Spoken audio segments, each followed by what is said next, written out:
मुंबई की उस तूफानी रात में आकाश से गिरती हुई बिजली मानो आराध्या के जीवन में आने वाले संकट का संकेत दे रही थी और वह अपनी छोटी सी खिड़की के पास खड़ी होकर बाहर हो रही मूसलाधार बारिश को देख रही थी।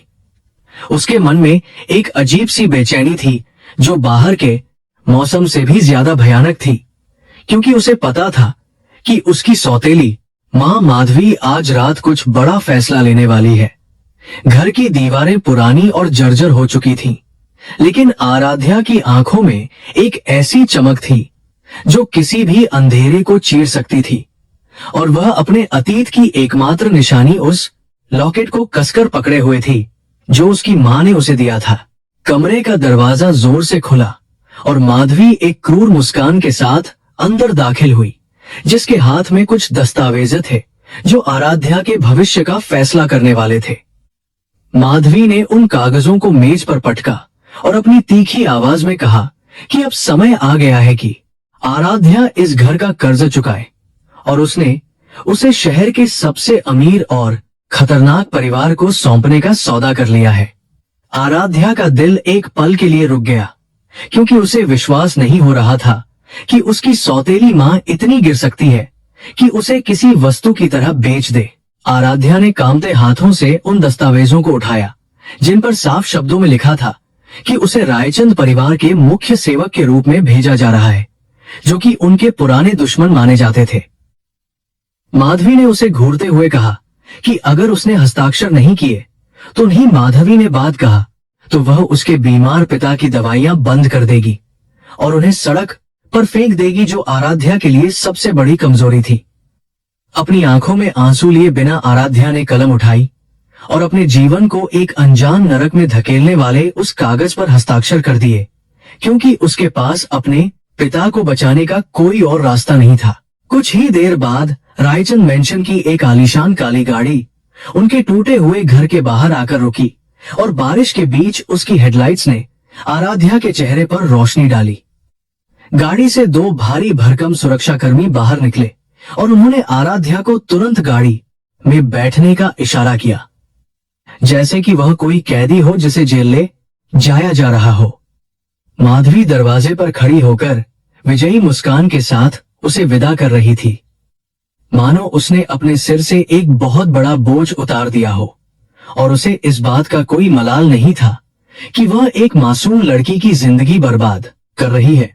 गाड़ी शहर की भीड़ भाड़ वाली सड़कों से होते हुए मालाबार हिल की ओर बढ़ रही थी, जहां मुंबई के सबसे अमीर और ताकतवर लोग रहते थे और जहां का माहौल ही अलग था। आराध्या खिड़की से बाहर देख रही थी और सोच रही थी कि जिस रायचंद परिवार के बारे में उसने केवल डरावनी कहानियां सुनी है, वहां उसका स्वागत कैसे होगा। उसने अपने गले में छिपे उस पुराने लॉकेट को छुआ जिसे उसने अपनी पोशाक के नीचे छिपा रखा था, क्योंकि यही एक चीज थी जो उसे महसूस कराती थी कि वह अभी भी अपनी शर्तों पर जीवित है। रायचंद मेंशन का मुख्य द्वार किसी किले के दरवाजे जैसा विशाल था और जैसे ही गाड़ी अंदर दाखिल हुई, आराध्या को एक अजीब सी ठंडक महसूस हुई जो वातानुकूलित गाड़ी की ठंडक से अलग थी। बगीचे में लगी मूर्तियों और फव्वारों के बीच से गुजरते हुए उसने देखा कि यह जगह जितनी खूबसूरत थी उतनी ही वीरान और डरावनी भी लग रही थी। यहाँ हर चीज को बहुत करीने से रखा गया था, लेकिन इसमें जीवन की वह गर्माहट नहीं थी जो एक घर में होनी चाहिए, और यह स्पष्ट था कि यहाँ रहने वाले लोग भावनाओं से ज्यादा अनुशासन और शक्ति को महत्व देते थे। गाड़ी मुख्य पोर्च पर रुकी और ड्राइवर ने बिना कुछ बोले दरवाजा खोला, जिसका मतलब था कि आराध्या को अब बाहर निकलना है और अपनी नई दुनिया का सामना करना है। वह गाड़ी से बाहर निकली और बारिश की हल्की फुहारों ने उसके चेहरे को भिगो दिया, लेकिन वह सिर ऊंचा करके खड़ी रही, क्योंकि वह जानती थी कि उसे कमजोर दिखने का कोई अधिकार नहीं है। सीढ़ियों के ऊपर एक बुजुर्ग व्यक्ति खड़ा था जो शायद इस विशाल हवेली का मुख्य बटलर था, और उसकी आंखों में आराध्या के लिए कोई सहानुभूति नहीं बल्कि केवल एक मूल्यांकन करने वाली नजर थी। बटलर ने उसे अंदर आने का इशारा किया और जैसे ही आराध्या ने उस विशाल हॉल में कदम रखा, उसकी आंखें वहां की भव्यता देखकर चौंधिया गईं, जहां हर कोने में कीमती कलाकृतियां सजी हुई थीं। ऊंची छत से लटकता हुआ झूमर किसी सूरज की तरह चमक रहा था और फर्श इतना साफ था कि उसमें अपना चेहरा देखा जा सकता था, जो उसकी गरीबी का मजाक उड़ा रहा था। लेकिन आराध्या का ध्यान इन बेजान चीजों पर नहीं, बल्कि सीढ़ियों से नीचे उतरते हुए उस शख्स पर गया, जिसके चलने के अंदाज में ही एक अहंकार और सत्ता का नशा झलक रहा था। वह विवान रायचंद था, जो रायचंद साम्राज्य का इकलौता वारिस और वर्तमान प्रमुख था, जिसके बारे में कहा जाता था कि उसके पास दिल की जगह पत्थर है। विवान ने एक काला सूट पहन रखा था, जो उसके गठीले बदन पर पूरी तरह से जंच रहा था, और उसकी आंखों में एक ऐसी गहराई थी जिसमें कोई भी डूबकर अपना अस्तित्व खो सकता था।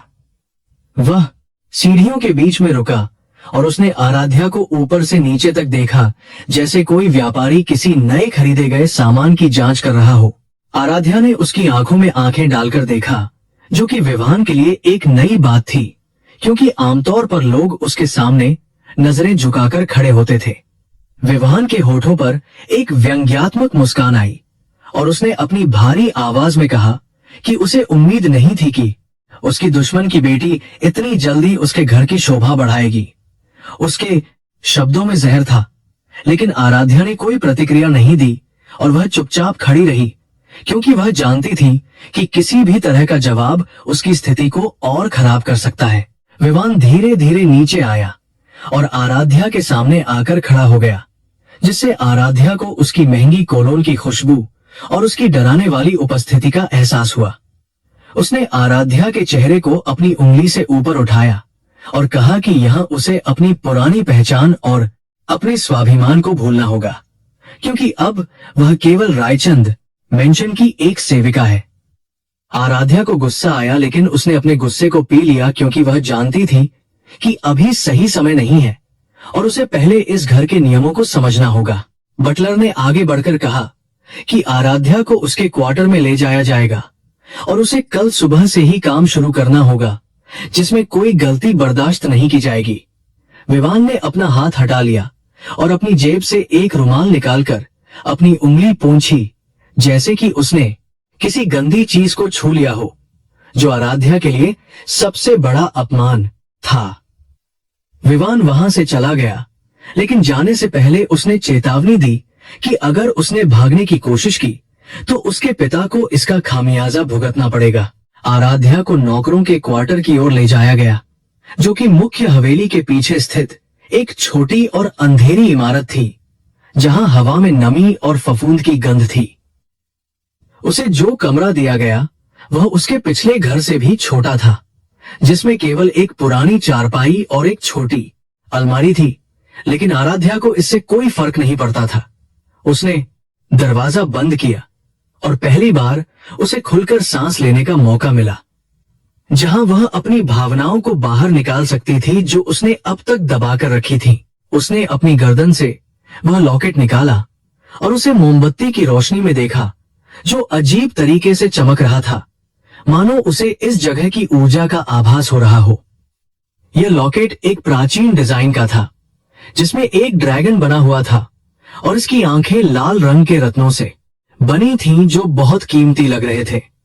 आराध्या की मां ने मरते समय कहा था कि यह लॉकेट ही उसकी असली पहचान है और एक दिन यही उसे उसकी मंजिल तक पहुंचाएगा, लेकिन आराध्या को अभी तक इसका असली मतलब समझ नहीं आया था। रात गहरी होती गई और बाहर बारिश का शोर बढ़ता गया, लेकिन आराध्या की आंखों से नींद कोसों दूर थी, क्योंकि वह आने वाले कल की चुनौतियों के बारे में सोच रही थी। उसे पता था कि विवान रायचंद उसे तोड़ने की हर संभव कोशिश करेगा और उसे हर कदम पर अपमानित किया जाएगा, लेकिन उसने भी मन ही मन कसम खाई थी कि वह टूटेगी नहीं। वह इस नरक में रहकर भी अपने लिए रास्ता बनाएगी और एक दिन उन सभी लोगों से बदला लेगी जिन्होंने उसे इस स्थिति में पहुंचाया है। अगली सुबह सूरज निकलने से पहले ही एक तेज घंटी की आवाज ने उसे जगा दिया और उसे याद आया कि अब उसकी जिंदगी उसके अपने हाथों में नहीं है। उसने जल्दी से वह सादी यूनिफॉर्म पहनी जो उसे दी गई थी और अपने बालों को कसकर बांध लिया, ताकि वह काम करते समय बीच में ना आए। जब वह रसोई में पहुंची तो वहां पहले से ही काम करने वालों की भीड़ थी और हर कोई अपने काम में व्यस्त था, क्योंकि रायचंद मेंशन में नाश्ता भी किसी शाही दावत से कम नहीं होता था। मुख्य रसोइये ने उसे घूरते हुए देखा और उसे बर्तनों के ढेर की ओर इशारा किया, जो शायद रात की पार्टी के बचे हुए थे और जिन्हें साफ करना एक बहुत बड़ा काम था। आराध्या ने बिना किसी शिकायत के अपनी आस्तीन ऊपर चढ़ाई और ठंडे पानी में हाथ डालकर काम करना शुरू कर दिया, जबकि उसका दिमाग कहीं और चल रहा था। वह रसोई में होने वाली हर बातचीत को ध्यान से सुन रही थी, क्योंकि उसे पता था कि जानकारी ही इस घर में जीवित रहने का सबसे बड़ा हथियार है। तभी रसोई में सन्नाटा छा गया और बटलर ने आकर घोषणा की कि विवान साहब अपनी कॉफी के लिए इंतजार कर रहे हैं और आज वह कॉफी आराध्या लेकर जाएगी। यह सुनकर बाकी नौकरों के चेहरों पर एक अजीब सा डर और राहत का भाव आ गया, क्योंकि कोई भी सुबह सुबह विवान के गुस्से का सामना नहीं करना चाहता था। आराध्या ने ट्रे उठाई और अपने हाथों को स्थिर रखते हुए मुख्य हॉल की ओर बढ़ी, जहां विवान अपनी सुबह की मीटिंग्स की तैयारी कर रहा था। विवान एक बड़ी मेज पर बैठा था और उसके सामने फाइलों का ढेर लगा हुआ था, लेकिन उसका ध्यान अपने लैपटॉप पर था और उसने आराध्या के आने की कोई परवाह नहीं की। आराध्या ने मेज पर कॉफी का कप रखा और पलटने ही वाली थी कि विवान ने बिना ऊपर देखे कहा कि कॉफी में चीनी की मात्रा गलत है। आराध्या रुकी और उसने बहुत ही विनम्रता से जवाब दिया कि उसने अभी तक इसमें चीनी डाली ही नहीं है, क्योंकि उसने सुना था कि वह ब्लैक कॉफी पसंद करते हैं। विवान ने पहली बार स्क्रीन से नजर हटाई और आराध्या को देखा, जैसे वह यह समझने की कोशिश कर रहा हो कि इस लड़की में इतना साहस कहां से आया कि वह उसे जवाब दे रही है। उसने कॉफी का कप उठाया और एक घूंट लिया और उसे एहसास हुआ कि कॉफी बिल्कुल वैसी ही थी जैसी उसे पसंद थी, जिसका मतलब था कि आराध्या ने उसके बारे में जानकारी जुटाई थी। विवान ने कप नीचे रखा और कहा कि चालाकी अच्छी है, लेकिन अगर यह चालाकी धोखे में बदल गई तो उसका परिणाम बहुत बुरा होगा। आराध्या ने सिर झुकाकर उसकी बात स्वीकार की और वहां से चली गई, लेकिन उसे महसूस हुआ कि विवान की नजरें उसका पीछा कर रही थी जब तक वह हॉल से बाहर नहीं निकल गई। वह जानती थी कि उसने एक छोटा सा युद्ध जीत लिया है, लेकिन असली लड़ाई अभी शुरू होनी बाकी थी, क्योंकि विवान रायचंद को समझना और उसे हराना आसान नहीं था। दिन भर उसने कड़ी मेहनत की और उसे एक पल के लिए भी बैठने का मौका नहीं मिला, क्योंकि उसे जानबूझकर सबसे कठिन काम दिए जा रहे थे। शाम को जब वह लाइब्रेरी की सफाई कर रही थी तो उसकी नजर एक पुरानी किताब पर पड़ी जो मेज पर खुली पड़ी थी और उसमें रत्नों के बारे में जानकारी थी। आराध्या को बचपन से ही रत्नों और पत्थरों की परख थी, क्योंकि उसके नाना एक जौहरी थे और उन्होंने उसे ये कला सिखाई थी जो अब उसके बहुत काम आने वाली थी। वह उस किताब को देखने के लिए झुकी और उसने देखा कि उसमें एक दुर्लभ नीले हीरे का चित्र था, जिसके बारे में लिखा था कि यह शापित है। तभी पीछे से किसी के कदमों की आहट आई और आराध्या ने तुरंत खुद को सीधा कर लिया और अपने हाथ में डस्टर लेकर सफाई करने का नाटक करने लगी। वह विवान था जो अपने कुछ बिजनेस सहयोगियों के साथ वहां आ रहा था और वे किसी गंभीर मुद्दे पर चर्चा कर रहे थे जो करोड़ों के सौदे से जुड़ा था। आराध्या ने वहां से निकलने की कोशिश की, लेकिन विवान ने उसे रुकने का इशारा किया और अपने मेहमानों के लिए पेय लाने का आदेश दिया। जब आराध्या पेय लेकर लौटी तो उसने देखा कि विवान के सहयोगी एक पत्थर की जांच कर रहे थे और वे उसे असली बताकर विवान को बेचने की कोशिश कर रहे थे। विवान उस पत्थर को ध्यान से देख रहा था, लेकिन उसके चेहरे पर संशय था और वह निर्णय नहीं ले पा रहा था कि वह उस पर भरोसा करे या नहीं। आराध्या ने दूर से ही उस पत्थर की चमक को देखा और उसे तुरंत समझ आ गया कि वह पत्थर असली नहीं बल्कि एक बहुत ही उच्च गुणवत्ता वाला कांच है। विवान सौदा पक्का करने ही वाला था कि आराध्या ने अनजाने में अपनी सांस रोक ली, जिससे उसके हाथ में पकड़ ट्रे थोड़ी हिल गई और कप की हल्की सी खनक हुई। सबकी नजरें उस पर गईं और विवान ने गुस्से में उसे देखा, लेकिन आराध्या की नजरें केवल उस नकली पत्थर पर टिकी थीं जो मेज पर रखा था। वह जानती थी कि अगर वह चुप रही तो विवान को करोड़ों का नुकसान होगा, लेकिन अगर वह बोली तो शायद उसे अपनी नौकरी और जान दोनों से हाथ धोना पड़े। यह एक ऐसा पल था जब उसे अपनी सुरक्षा और अपनी अंतरात्मा के बीच चुनाव करना था, क्योंकि वह अपने दुश्मन का भला नहीं करना चाहती थी, लेकिन वह झूठ को जीतते हुए भी नहीं देख सकती थी। विवान ने उसकी आंखों में वह भाव देखा जो एक विशेषज्ञ की आंखों में होता है जब वह किसी गलती को पकड़ लेता है, और यह बात उसे खटक गई। आराध्या ने एक गहरी सांस ली और तय किया कि वह बोलेगी नहीं, लेकिन वह कुछ ऐसा करेगी जिससे विवान को खुद उस धोखे का एहसास हो जाए। कमरे में तनाव इतना गहरा था कि उसे चाकू से काटा जा सकता था, और आराध्या का दिल जोर जोर से धड़क रहा था, क्योंकि उसने एक खतरनाक खेल खेलने का फैसला किया था। उसने मेज की सफाई करने के बहाने उस कीमती लैंप को थोड़ा खिसका दिया, जिसकी रोशनी सीधे उस नकली पत्थर पर पड़ी, और उसने अपनी जेब से एक छोटा सा कपड़ा निकालकर उस पत्थर को पोंछने का नाटक किया। उसकी इस हरकत पर विवान के मेहमान नाराज हो गए और चिल्लाने लगे कि वह एक अनमोल रत्न को गंदे हाथों से छू रही है, लेकिन आराध्या ने उनकी बातों को अनसुना कर दिया। उसने पत्थर को एक विशेष कोण पर रखा जहां रोशनी उसके आर पार हो रही थी, और तभी वहां मौजूद सभी लोगों ने वह देखा जो अब तक छिपा हुआ था। पत्थर के अंदर एक छोटा सा हवा का बुलबुला जो असली हीरे में कभी नहीं होता। विवान की बाज जैसी तेज नजरों ने उस बुलबुले को तुरंत देख लिया, और उसके चेहरे का रंग बदल गया जो अब गुस्से से लाल हो रहा था। उसने एक झटके में उस पत्थर को उठाया और उसे अपनी जेब से निकाले गए एक मैग्नीफाइंग ग्लास से देखा, जिससे उसकी आशंका यकीन में बदल गई कि उसके साथ धोखा किया जा रहा है। कमरे में सन्नाटा छा गया, और वे व्यापारी जो अभी तक बड़ी बड़ी बातें कर रहे थे अब पसीने से तरबतर हो रहे थे, क्योंकि वे जानते थे कि विवान रायचंद को धोखा देने का अंजाम क्या हो सकता है।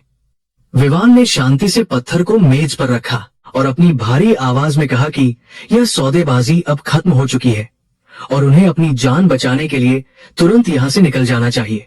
व्यापारियों के जाने के बाद कमरे में केवल विवान और आराध्या रह गए, और हवा में एक अजीब सी खामोशी थी जो किसी तूफान के आने का संकेत दे रही थी। विवान धीरे धीरे आराध्या की ओर मुड़ा, और उसकी आंखों में एक ऐसा सवाल था जिसका जवाब वह हर हाल में चाहता था कि एक साधारण नौकरानी को हीरे की पहचान कैसे हो सकती है।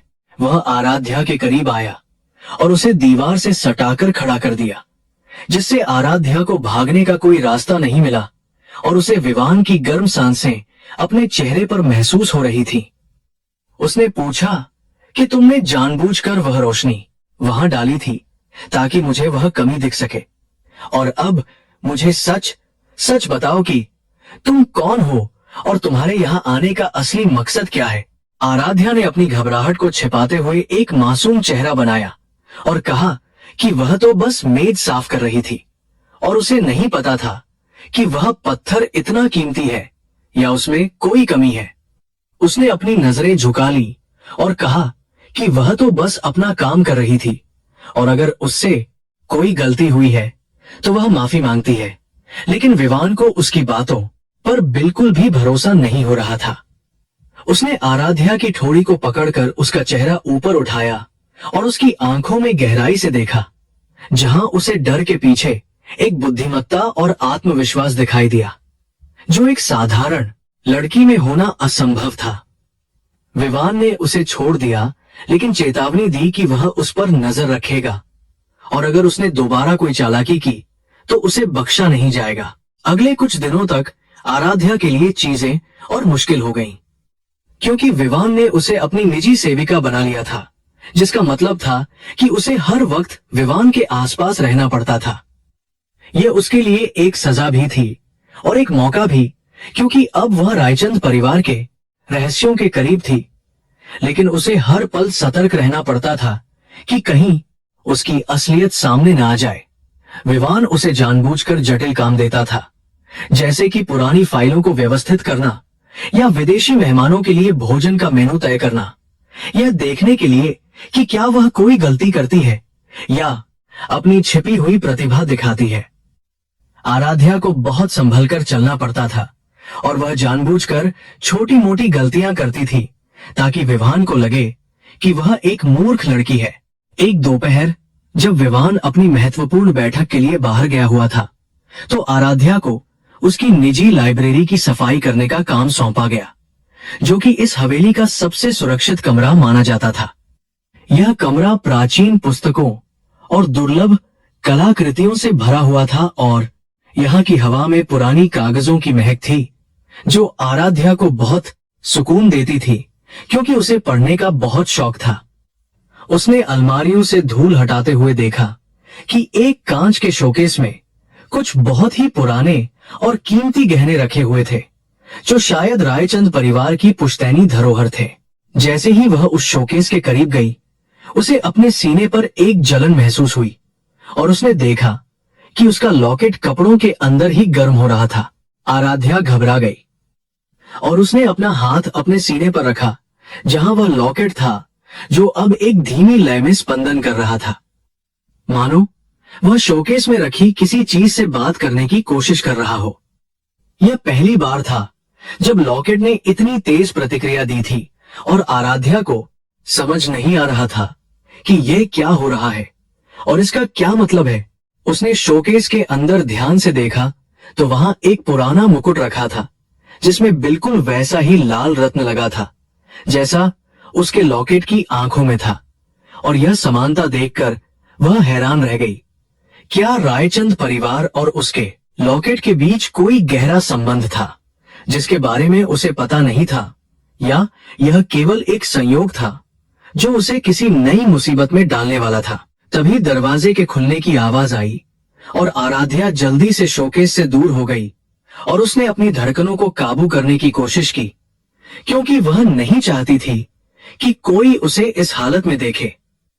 अंदर आने वाला व्यक्ति विवान नहीं, बल्कि रायचंद परिवार का पुराना मुनीम था, जो वहां कुछ दस्तावेज रखने आया था।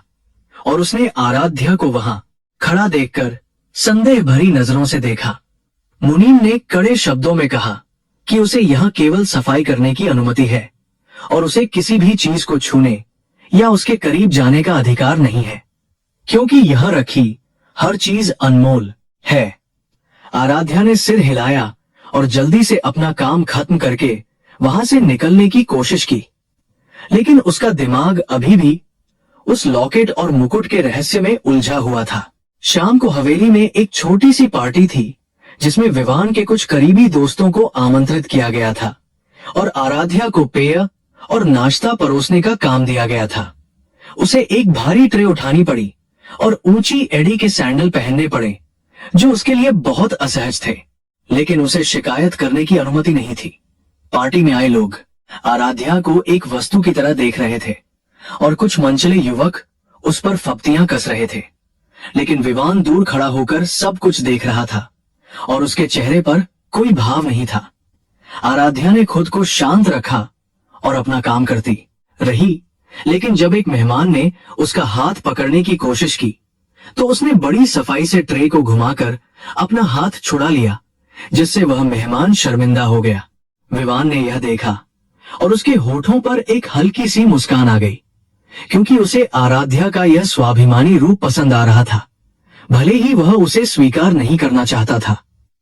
उसने उस मेहमान के पास जाकर कुछ ऐसा कहा जिससे वह मेहमान तुरंत वहां से हट गया और फिर उसने आराध्या को इशारा किया कि वह उसके पास आए। जब आराध्या उसके पास पहुंची तो विवान ने उसे एक गिलास पानी दिया और कहा कि उसे अब आराम करना चाहिए, क्योंकि उसने आज बहुत अच्छा काम किया है, जो आराध्या के लिए बहुत चौंकाने वाला था। यह विवान का एक अलग रूप था, जो क्रूरता के पीछे छिपा था और आराध्या को समझ नहीं आ रहा था कि वह उस पर भरोसा करे या यह उसकी कोई नई चाल है।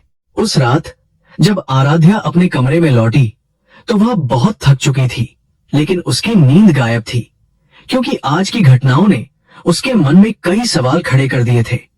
उसने अपने लॉकेट को बाहर निकाला जो अब शांत हो चुका था, लेकिन उसकी चमक पहले से ज्यादा तेज हो गई थी और उसमें एक अजीब सी ऊर्जा थी। उसने अपनी माँ की बातों को याद किया कि यह लॉकेट उसे रास्ता दिखाएगा, लेकिन अब उसे लग रहा था कि यह लॉकेट उसे खतरे की ओर ले जा रहा है, जहां उसका सामना अपनी असली पहचान से होगा। उसने फैसला किया कि वह उस लाइब्रेरी में दोबारा जाएगी और पता लगाएगी कि उस मुकुट और उसके लॉकेट के बीच क्या रिश्ता है, चाहे इसके लिए उसे कितना भी बड़ा जोखिम क्यों न उठाना पड़े। अगले दिन हवेली में एक अजीब सी हलचल थी, क्योंकि विवान की सौतेली माँ यानी माधवी की सगी बहन, जो रायचंद परिवार की एक रिश्तेदार थी, वहां आने वाली थी। यह महिला, जिसका नाम कामिनी था, अपनी क्रूरता और चालाकी के लिए मशहूर थी और वह हमेशा से चाहती थी कि विवान को हटाकर उसका अपना बेटा रायचंद साम्राज्य का वारिस बने। कामिनी के आने की खबर से पूरे स्टाफ में दहशत फैल गई थी, क्योंकि वह किसी भी छोटी सी गलती पर भी कड़ी सजा देती थी और नौकरों को इंसान नहीं समझती थी। आराध्या को बताया गया कि उसे कामिनी की विशेष सेवा में लगाया जाएगा, जो कि एक तरह से उसे शहर के पिंजरे में डालने जैसा था। जब कामिनी हवेली में दाखिल हुई तो उसके साथ नौकरों की एक पूरी फौज थी और उसका व्यवहार किसी महारानी जैसा था जो अपनी प्रजा को देखने आई हो। उसने आते ही घर की सजावट और नौकरों के कपड़ों पर नुक्ताचीनी शुरू कर दी और जब उसकी नजर आराध्या पर पड़ी तो उसकी आंखों में एक चमक आ गई।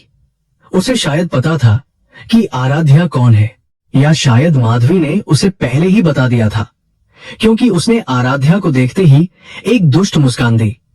कामिनी ने जानबूझकर अपना कीमती स्कार्फ जमीन पर गिरा दिया और आराध्या को आदेश दिया कि वह उसे अपने दांतों से उठाकर उसे दे, जो कि एक अमानवीय और अपमानजनक मांग थी। पूरा हॉल सन्न रह गया और सभी की नजरें आराध्या पर टिकी थीं कि वह क्या करेगी, क्योंकि यह आदेश उसके आत्मसम्मान को कुचलने के लिए दिया गया था। आराध्या का खून खौल रहा था और उसके हाथ मुट्ठियों में भींच गए थे, लेकिन उसने विवान की ओर देखा, जो ऊपर गैलरी में खड़ा होकर यह तमाशा देख रहा था। विवान की आंखों में एक चुनौती थी, मानो वह देखना चाहता था कि आराध्या इस स्थिति से कैसे निपटती है। क्या वह झुक जाएगी या लड़ना पसंद करेगी? आराध्या ने एक गहरी सांस ली और झुक गई, लेकिन उसने स्कार्फ को दांतों से उठाने के बजाय अपने हाथ से उठाया और बहुत ही शिष्टाचार के साथ कामिनी को थमा दिया। कामिनी का चेहरा गुस्से से लाल हो गया, क्योंकि आराध्या ने उसका आदेश नहीं माना था और उसने अपना हाथ उठाया ताकि वह आराध्या के गाल पर एक जोरदार तमाचा मार सके। लेकिन इससे पहले कि उसका हाथ आराध्या के गाल तक पहुंचता, एक मजबूत हाथ ने उसकी कलाई को हवा में ही रोक लिया और वह हाथ किसी और का नहीं बल्कि विवान का था। विवान ने कामिनी का हाथ झटक दिया और अपनी ठंडी आवाज में कहा कि रायचंद मेंशन में नौकरों को सजा देने का हक केवल उसका है और किसी बाहरी व्यक्ति को यहां अपनी मनमानी करने की इजाजत नहीं है। यह घटना सभी के लिए एक झटका थी, क्योंकि किसी ने नहीं सोचा था कि विवान, जो आराध्या से नफरत करता था, वह उसके लिए अपनी रिश्तेदार के खिलाफ खड़ा होगा। उस रात के बाद हवेली में समीकरण बदलने लगे और आराध्या को एहसास हुआ कि उसका सबसे बड़ा दुश्मन शायद उसका सबसे बड़ा रक्षक भी बन सकता है। लेकिन उसे यह भी पता था कि कामिनी अपनी बेइज्जती को इतनी आसानी से नहीं भूलेगी और वह जरूर कोई बड़ी साजिश रचेगी। अंधेरे में लेटे हुए आराध्या ने महसूस किया कि आने वाले दिन बहुत खतरनाक होने वाले हैं और उसे हर तरफ से हमलों का सामना करना पड़ेगा। लेकिन उसने अपने लॉकेट को मुट्ठी में भींच लिया और अंधेरे में मुस्कुराई, क्योंकि वह डरी हुई लड़की नहीं थी जो यहां आई थी, बल्कि वह अब इस खेल को समझने लगी थी और इसे जीतने के लिए तैयार थी। कामिनी के अपमान की आग अभी ठंडी नहीं हुई थी और वह अपने कमरे में बैठी एक गहरे षड्यंत्र का ताना बाना बुन रही थी, क्योंकि उसे अपनी हार कतई बर्दाश्त नहीं थी। उसने अपनी वफादार दासी को बाहर भेजा और घर के पुराने रसोई रमेश को बुलाया, जो पैसों के लिए कुछ भी कर सकता था और जिसकी वफादारी हमेशा उसी के साथ होती थी जो उसकी जेब भरता था। कामिनी ने अपनी उंगली से एक भारी सोने की अंगूठी निकाली और रमेश की ओर फेंक दी, जिसे देखकर उसकी आंखों में लालच की चमक आ गई। उसने रमेश को एक नीले रंग की फाइल दी और उसे समझाया कि इसे आराध्या के सामान में इस तरह छिपाना है कि वह आसानी से मिल जाए, लेकिन ऐसा लगे कि उसे बहुत संभाल कर रखा गया था। उधर आराध्या को इस बात की बिल्कुल भी खबर नहीं थी कि उसके खिलाफ एक जाल बुना जा रहा है और वह पूरी लगन से विवान के स्टडी रूम की सफाई कर रही थी। विवान एक बहुत ही महत्वपूर्ण प्रोजेक्ट पर काम कर रहा था, जिसे प्रोजेक्ट फीनिक्स का नाम दिया गया था और जो रायचंद समूह के भविष्य के लिए बहुत मायने रखता था। आराध्या ने देखा कि मेज पर बहुत सारे कागज बिखरे हुए थे, लेकिन उसने उन्हें छूने की हिम्मत नहीं की, क्योंकि उसे पता था कि विवान अपनी चीजों को लेकर कितना संवेदनशील है। उसने केवल धूल साफ की और कमरे को व्यवस्थित किया, लेकिन उसे एक अजीब सी बेचैनी महसूस हो रही थी, जैसे कोई अदृश्य आंख उस पर लगातार नजर रख रही हो और उसकी हर हरकत को नोट कर रही हो। दोपहर के समय जब विवान अपने कार्यालय से वापस आया और अपने स्टडी रूम में गया तो वहां सन्नाटा था, लेकिन कुछ ही देर बाद एक दहाड़ सुनाई दी जिससे पूरी हवेली कांप उठी। विवान गुस्से से बाहर निकला और उसने तुरंत सुरक्षा प्रमुख को बुलाया, क्योंकि उसकी मेज से प्रोजेक्ट फीनिक्स की सबसे गोपनीय फाइल गायब थी, जिसकी कीमत अरबों में थी। नौकरों में भगदड़ मच गई और सभी को मुख्य हॉल में इकट्ठा होने का आदेश दिया गया, जहां विवान किसी घायल शेर की तरह इधर उधर टहल रहा था। कामिनी भी अपने कमरे से बाहर आई और उसके चेहरे पर एक झूठी चिंता थी, लेकिन उसकी आंखों में एक शैतानी खुशी नाच रही थी, क्योंकि उसका प्लान काम कर गया था। विवान ने कड़क आवाज में कहा कि अगर फाइल अगले 10 मिनट में नहीं मिली तो वह पुलिस को बुला लेगा और इस घर के हर एक नौकर को जेल में सड़ा देगा, चाहे वह कितना भी पुराना क्यों ना हो। सुरक्षा गार्डों ने तलाशी अभियान शुरू किया और वे हर कमरे को खंगालने लगे, जबकि नौकर एक लाइन में सिर झुकाकर खड़े थे और डर के मारे कांप रहे थे। कामिनी ने बहुत ही चालाकी से सुझाव दिया कि नए आए नौकरों पर सबसे पहले शक किया जाना चाहिए, क्योंकि पुराने वफादार ऐसा काम कभी नहीं कर सकते। उसका इशारा साफ तौर पर आराध्या की ओर था और सुरक्षा प्रमुख ने तुरंत 2 गार्डों को आराध्या के क्वार्टर की तलाशी लेने के लिए भेज दिया। आराध्या चुपचाप खड़ी थी और उसका दिल जोर जोर से धड़क रहा था, क्योंकि उसे समझ आ गया था कि यह सब एक नाटक है और इसका निशाना केवल वही है। कुछ ही मिनटों बाद गार्ड वापस आए और उनके हाथ में वह नीली फाइल थी, जिसे उन्होंने विवान के सामने पेश किया और बताया कि यह आराध्या के गद्दे के नीचे मिली है। पूरा हॉल सन्न रह गया और सभी की नजरें आराध्या पर टिक गईं, जिसमें नफरत और अविश्वास भरा हुआ था। विवान ने उस फाइल को देखा और फिर आराध्या की ओर मुड़ा और उसकी आंखों में इतना ठंडापन था कि उससे किसी की भी रूह कांप जाए। विवान धीरे धीरे आराध्या के पास आया और उसने फाइल को उसके कदमों में फेंक दिया और पूछा कि उसने ऐसा क्यों किया और उसे इसके लिए किसने पैसे दिए हैं। कामिनी ने तुरंत आग में घी डालने का काम किया और चिल्लाई कि यह लड़की जरूर माधवी की जासूस है, जिसे हमारे व्यापार को बर्बाद करने के लिए भेजा गया है। आराध्या ने अपनी आंखों में आंसू आने से रोका और विवान की आंखों में सीधे देखते हुए कहा कि उसने चोरी नहीं की है और उसे फंसाया जा रहा है।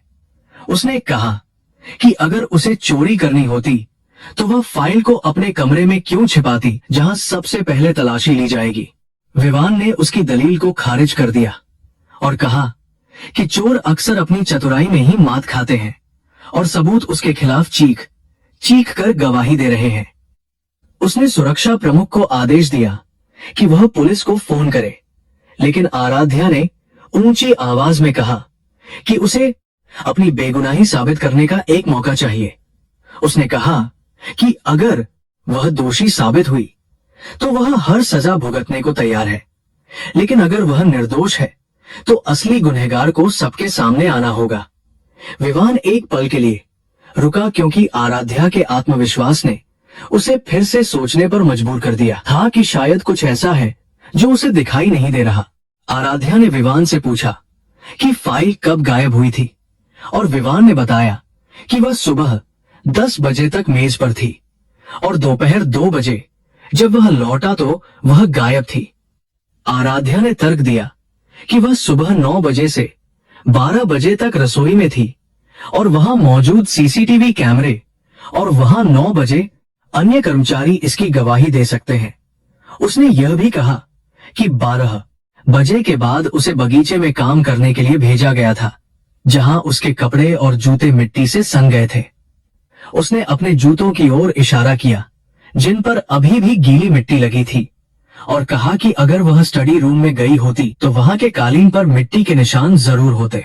विवान ने तुरंत सुरक्षा प्रमुख को स्टडी रूम के कालीन की जांच करने का इशारा किया और कुछ ही पलों में पुष्टि हो गई कि वहां किसी भी तरह की मिट्टी या गंदगी के निशान नहीं थे।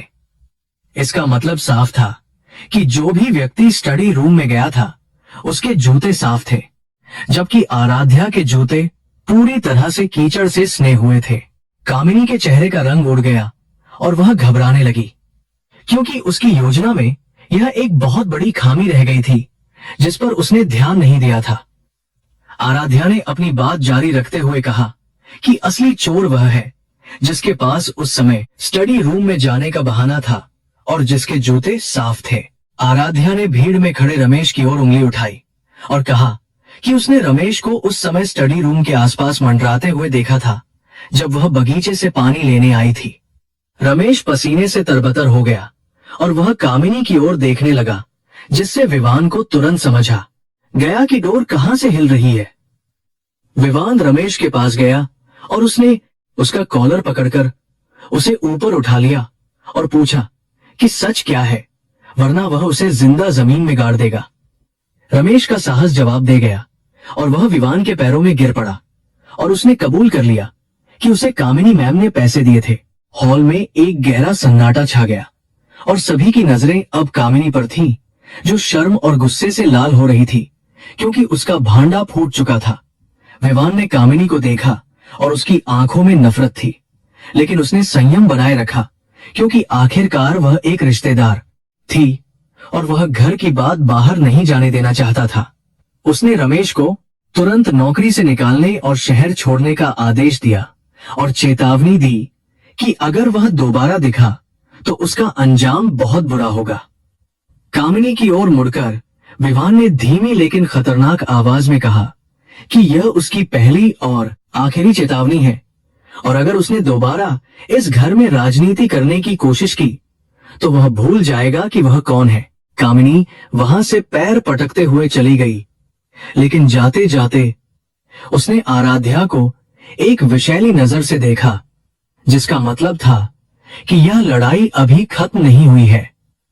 विवान ने नौकरों को वापस अपने काम पर जाने का आदेश दिया और हॉल खाली हो गया, लेकिन आराध्या अभी भी वहीं खड़ी थी क्योंकि उसे विवान के अगले कदम का इंतजार था। विवान उसके पास आया और कुछ देर तक उसे देखता रहा, जैसे वह इस नई पहेली को सुलझाने की कोशिश कर रहा हो जो उसके सामने खड़ी थी। उसने माफी नहीं मांगी क्योंकि रायचंद कभी माफी नहीं मांगते, लेकिन उसने कहा कि आराध्या को अब से रसोई या बगीचे में काम करने की जरूरत नहीं है। विवान ने घोषणा की कि आज से आराध्या उसकी निजी सचिव के रूप में काम करेगी और उसे सभी फाइलों और बैठकों का जिम्मा सौंपा जाएगा, जो कि एक बहुत बड़ी पदोन्नति थी। आराध्या चौंक गई क्योंकि उसने कभी नहीं सोचा था कि उसे इतनी बड़ी जिम्मेदारी दी जाएगी, लेकिन उसने तुरंत खुद को संभाला और सिर झुकाकर आदेश स्वीकार किया। यह विवान का तरीका था, यह कहने का कि उसने आराध्या की बुद्धिमत्ता और वफादारी को पहचान लिया है और वह उसे अपने करीब रखना चाहता है। लेकिन आराध्या जानती थी कि यह पदोन्नति कांटों का ताज है, क्योंकि अब वह और भी ज्यादा दुश्मनों की नजर में आ गई है। उस रात आराध्या अपने नए कमरे में थी, जो मुख्य हवेली के अंदर ही था, और जो उसके पिछले क्वार्टर से कहीं ज्यादा आरामदायक और सुरक्षित था। उसने खिड़की से बाहर देखा, जहां चांद बादलों के बीच लुका छिपी खेल रहा था, और उसने महसूस किया कि उसकी जिंदगी एक नए मोड़ पर आ गई है। उसने अपने लॉकेट को छुआ और उसे लगा कि वह पत्थर अब पहले से ज्यादा गर्म हो गया है, जैसे कि वह उसे आने वाले खतरे के लिए तैयार कर रहा हो। वह जानती थी कि कामिनी चुप नहीं बैठेगी और माधवी भी अपनी चालें चलेगी, इसलिए उसे हर वक्त चौकन्ना रहना होगा। अगले दिन से आराध्या की नई दिनचर्या शुरू हुई और उसे विवान के साथ उसके ऑफिस जाना पड़ा, जो शहर की सबसे ऊंची इमारत में स्थित था। ऑफिस का माहौल बहुत ही पेशेवर और तनावपूर्ण था, जहां हर कोई विवान से डरता था और काम में जरा सी भी लापरवाही बर्दाश्त नहीं की जाती थी। आराध्या ने जल्दी ही सारा काम सीख लिया और उसने फाइलों को इस तरह व्यवस्थित किया कि विवान को भी आश्चर्य हुआ, क्योंकि उसका काम पहले से कहीं ज्यादा आसान हो गया था।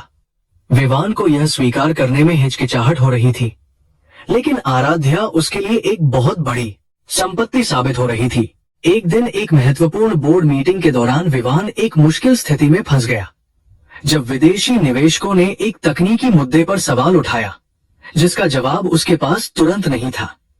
कमरे में तनाव बढ़ गया और निवेशक आपस में कानाफूसी करने लगे कि शायद रायचंद समूह इस प्रोजेक्ट के लिए तैयार नहीं है। आराध्या जो कोने में बैठी नोट्स ले रही थी, उसने स्थिति को समझा और विवान की अनुमति का इंतजार किए बिना उसने बहुत ही विनम्रता से बोलना शुरू किया। उसने न केवल उस तकनीकी मुद्दे को समझाया, बल्कि एक बेहतर समाधान भी पेश किया, जिससे निवेशक बहुत प्रभावित हुए।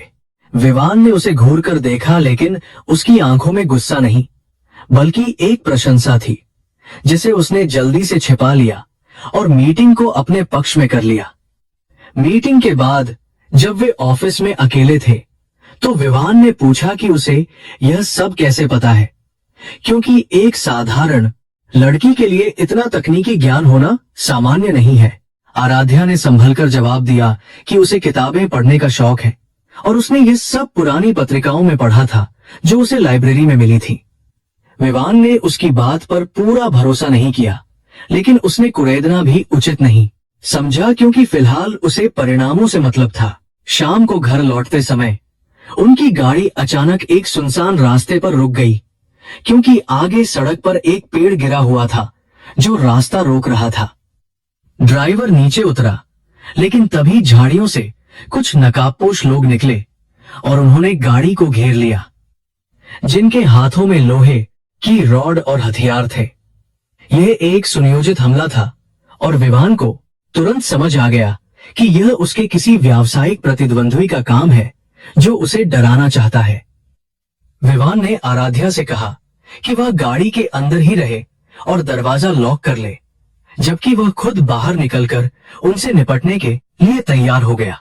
विवान एक प्रशिक्षित फाइटर था और उसने अकेले ही उन गुंडों का मुकाबला करना शुरू कर दिया, लेकिन वे संख्या में ज्यादा थे और उन्होंने उसे चारों तरफ से घेर लिया था।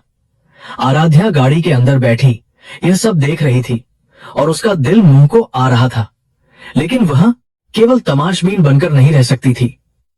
उसने देखा कि एक गुंडा पीछे से विवान के सिर पर वार करने वाला है और विवान का ध्यान दूसरी तरफ है। आराध्या ने बिना एक पल गंवाए गाड़ी का दरवाजा खोला और पास पड़ा एक भारी पत्थर उठाकर उस गुंडे पर फेंक दिया। पत्थर गुंडे के हाथ पर लगा और उसका निशाना चूक गया, जिससे विवान को संभलने का मौका मिल गया और उसने पलटकर उस गुंडे को एक जोरदार मुक्का मारा।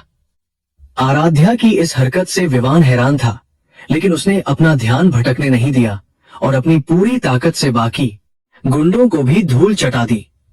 पुलिस सायरन की आवाज सुनकर बचे हुए गुंडे वहां से भाग खड़े हुए और विवान अपनी सांसें दुरुस्त करते हुए आराध्या के पास आया। उसकी शर्ट फटी हुई थी और माथे से खून बह रहा था, लेकिन उसकी आंखों में आराध्या के लिए एक नया सम्मान था। घर लौटने पर डॉक्टर ने विवान की मरहम पट्टी की और पूरे घर में अफरातफरी का माहौल था, लेकिन विवान की नजरें आराध्या को ढूंढ रही थी। आराध्या एक कोने में खड़ी थी और उसके हाथ अभी भी कांप रहे थे, क्योंकि उसने अपनी जिंदगी में पहली बार ऐसी हिंसा देखी थी। विवान ने सबको बाहर जाने का इशारा किया और आराध्या को अपने पास बुलाया, और पहली बार उसकी आवाज में नरमी थी। उसने कहा कि आज उसने न केवल उसकी जान बचाई है, बल्कि यह भी साबित कर दिया है कि वह एक योद्धा है, ना कि कोई साधारण लड़की। उस रात आराध्या को नींद नहीं आई और वह बार बार उस घटना को याद करती रही कि कैसे उसने उस गुंडे पर हमला किया था। उसे महसूस हुआ कि उसके अंदर एक ऐसी शक्ति जाग रही है जिसे वह खुद नहीं जानती थी, और शायद यह शक्ति उसके खून में ही थी। उसका लॉकेट रात के अंधेरे में एक नीली रोशनी के साथ चमकने लगा, और आराध्या को लगा कि यह लॉकेट उसे कुछ बताने की कोशिश कर रहा है। उसे नहीं पता था कि यह हमला केवल एक शुरुआत थी, और आने वाले समय में उसे इससे भी बड़े खतरों का सामना करना पड़ेगा, जहां उसे अपनी बुद्धि और शक्ति दोनों का इस्तेमाल करना होगा। रायचंद हवेली आज रात किसी दुल्हन की तरह सजी हुई थी, और हर कोने से रोशनी की किरणें फूट रही थीं, जो मुंबई के आसमान को भी मात दे रही थी। आज की रात केवल एक साधारण पार्टी नहीं थी, बल्कि यह शक्ति और सत्ता का एक ऐसा प्रदर्शन था जिसे पूरा शहर देख रहा था। रायचंद और सिंघानिया समूह के बीच होने वाला यह मिलन व्यापार जगत में एक नया इतिहास लिखने वाला था, और विवान ने यह सुनिश्चित किया था कि इसमें कोई भी कमी न रह जाए। नौकरों की एक पूरी सेना पिछले एक हफ्ते से तैयारियों में जुटी हुई थी, और हर छोटी से छोटी चीज को परखा जा रहा था ताकि मेहमानों को शिकायत का कोई मौका न मिले। आराध्या भी इस भीड़ का हिस्सा थी, और उसे एक विशेष यूनिफॉर्म दी गई थी जो बाकी दिनों से बेहतर थी, लेकिन फिर भी उसे यह याद दिलाने के लिए काफी थी कि वह यहाँ केवल एक सेविका है। विवान अपने कमरे में तैयार हो रहा था, और वह आईने में अपनी टाई ठीक करते हुए सोच रहा था कि आज की रात उसके लिए कितनी महत्वपूर्ण है। उसने गहरा नीला सूट पहना था जो उसकी प्रभावशाली शख्सियत को और उभार रहा था, लेकिन उसकी आंखों में एक अजीब सी चिंता थी।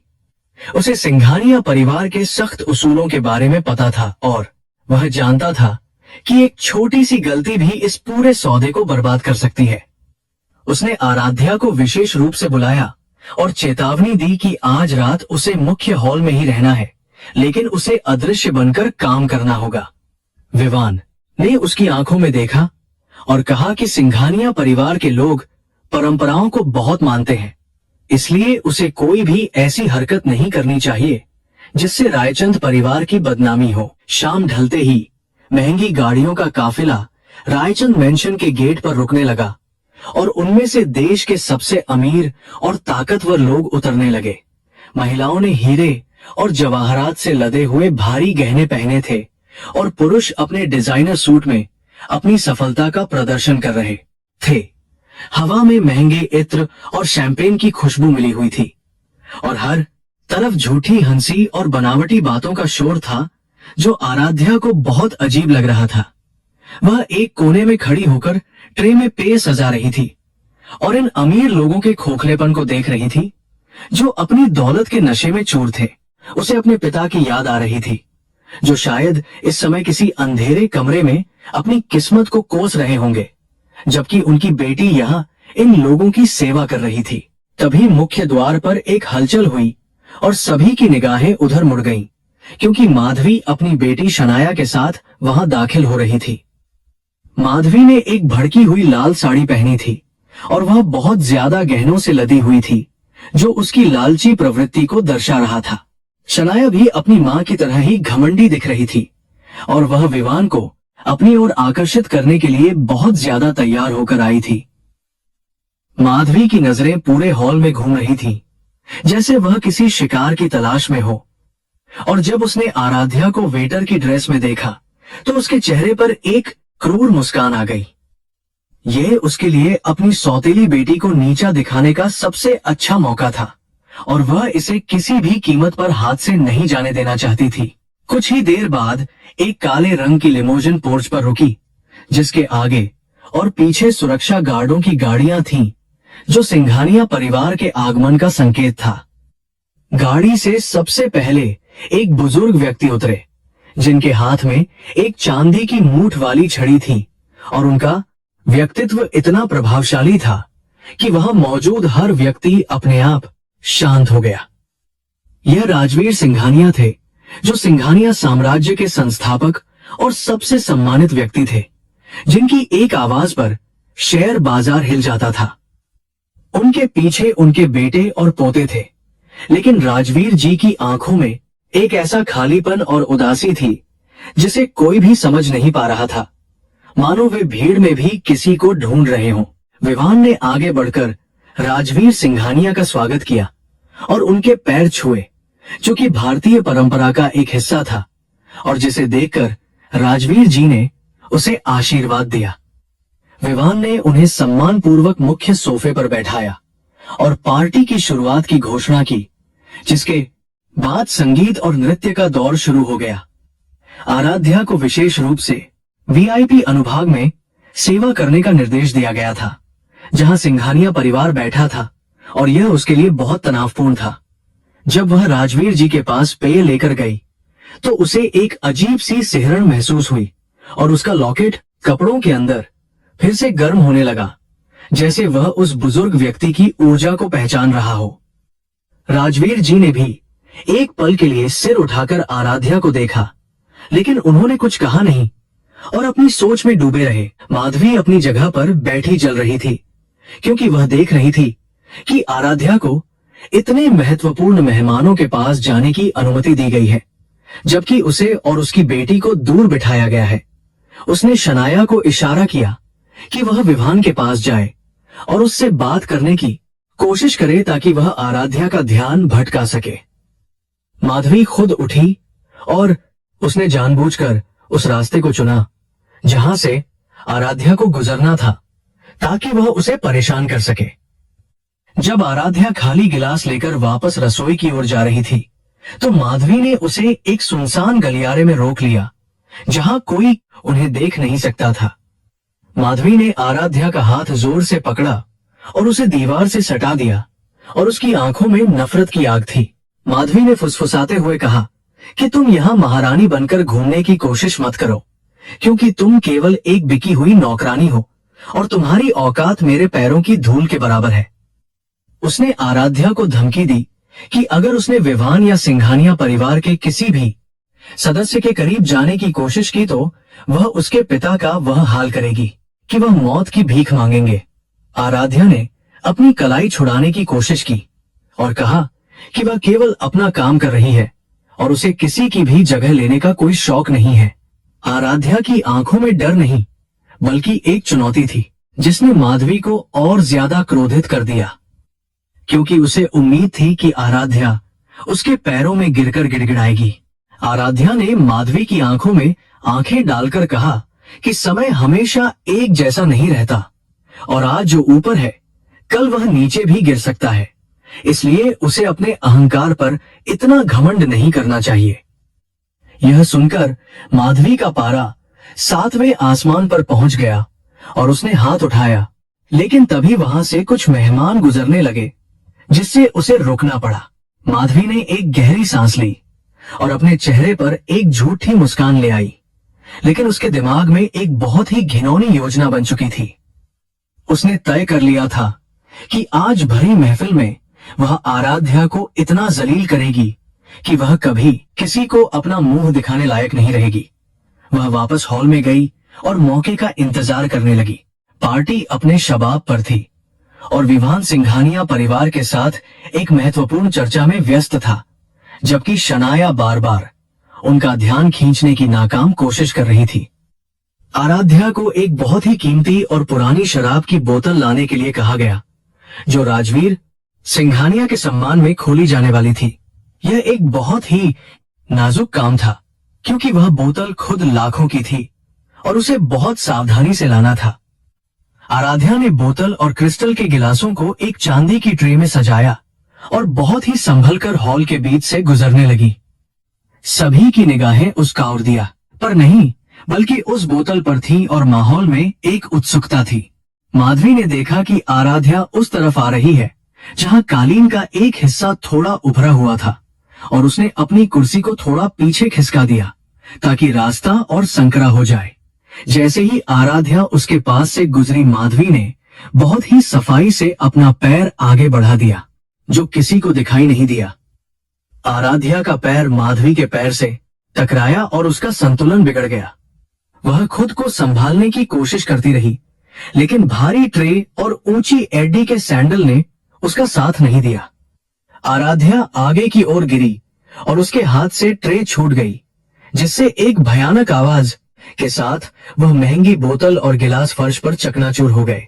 पूरे हॉल में एकदम सन्नाटा छा गया और संगीत भी बंद हो गया, क्योंकि वह आवाज किसी धमाके से कम नहीं थी, और लाल शराब कालीन पर खून की तरह फैल गई। आराध्या जमीन पर गिरी हुई थी और उसके घुटनों और हथेलियों में कांच के टुकड़े छुप गए थे, जिनसे खून निकल रहा था। माधवी तुरंत खड़ी हो गई और उसने नाटक करते हुए जोर से चिल्लाया कि इस लड़की ने क्या कर दिया, और इसने हमारे परिवार की नाक कटवा दी। विवान भी अपनी सीट से खड़ा हो गया और उसका चेहरा गुस्से से तमतमा रहा था, क्योंकि यह उसके लिए बहुत बड़ी शर्मिंदगी की बात थी। लेकिन इससे पहले कि कोई कुछ बोलता, एक और घटना घट गई जिसने सबका ध्यान खींच लिया। गिरने के झटके से आराध्या की पोशाक का ऊपरी बटन टूट गया था और उसके गले में छिपा हुआ वह लॉकेट बाहर निकल आया था, और अब वह झूमर की रोशनी में चमक रहा था। वह लॉकेट जिसमें एक ड्रैगन बना था और जिसकी लाल आंखें किसी अंगारे की तरह जल रही थीं, अब सबकी नजरों के सामने था। आराध्या ने घबराकर उसे छिपाने की कोशिश की, लेकिन बहुत देर हो चुकी थी। राजवीर सिंघानिया, जो अब तक बहुत शांत बैठे थे, अचानक अपनी जगह से खड़े हो गए और उनकी आंखें उस लॉकेट पर टिक गईं, जैसे उन्होंने कोई भूत देख लिया हो। उनके हाथ कांपने लगे और उनकी छड़ी उनके हाथ से छूटकर गिर गई, जिसकी आवाज उस सन्नाटे में गूंज उठी। राजवीर सिंघानिया धीरे धीरे आराध्या की ओर बढ़े, जैसे कि वह किसी सम्मोहन में हो, और उनके परिवार के बाकी लोग भी हैरान थे, क्योंकि उन्होंने अपने पिता को कभी इतना विचलित नहीं देखा था। माधवी को लगा कि राजवीर जी आराध्या की गलती पर गुस्सा हैं, और वह खुश होकर बोली कि यह लड़की बहुत लापरवाह है और इसे सजा मिलनी चाहिए।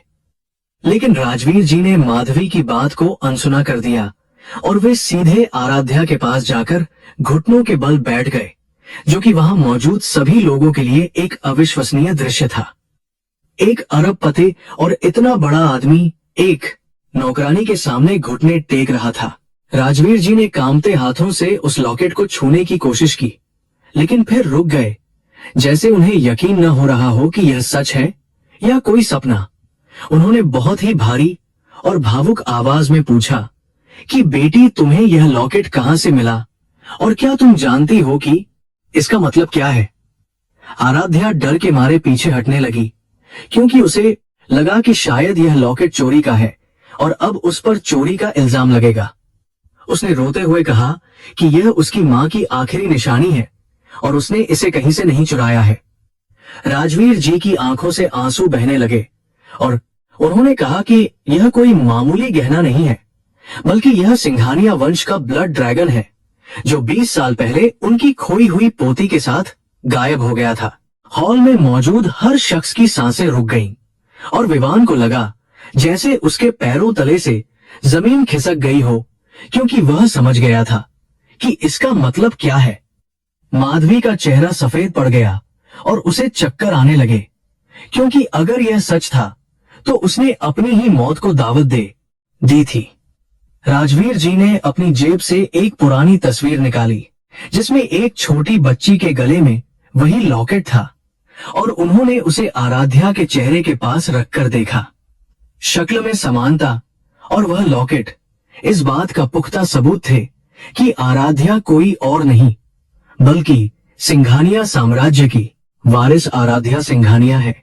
राजवीर जी ने आराध्या का माथा चूम लिया और पूरी महफिल के सामने घोषणा की कि आज उन्हें उनकी खोई हुई दुनिया वापस मिल गई है और यह लड़की उनकी पोती है।